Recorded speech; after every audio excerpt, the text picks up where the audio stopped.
The morning of the day I decided to leave, I couldn't have asked for better weather. I'd made a little collection of all the things I wanted to take in the living room. Trying to get that all onto bike proved more difficult than I first thought. The first cull took out a few clothes that just couldn't fit in the side panniers.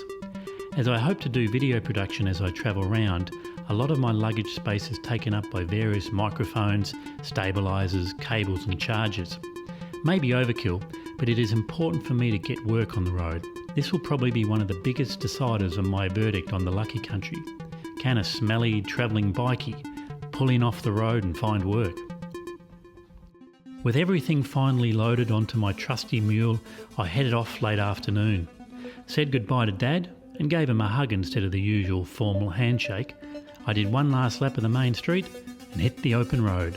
The doctor was handling well under the weight, but did seem to pull up a bit slower. For the trip I decided to take a companion, a stuffed monkey. I found it in Dad's house, a leftover of someone's childhood. I thought in the year of the monkey it would be fitting, and it also tied in with my journey to the west.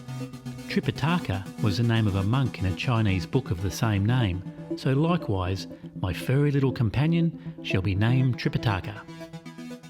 I travelled through a blur of small towns, some doing well, some not so well.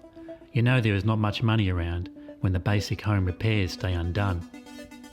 I arrive in Portland, grab a late dinner of fish and chips and head down the bay. I catch my leg hopping off my bike and everything comes tumbling.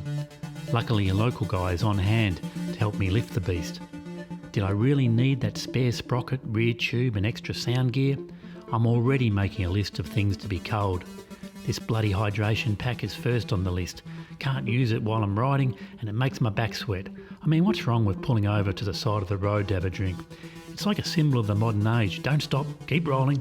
And this phone holder. Can't bloody see the phone screen. Phone heats up like a hot potato.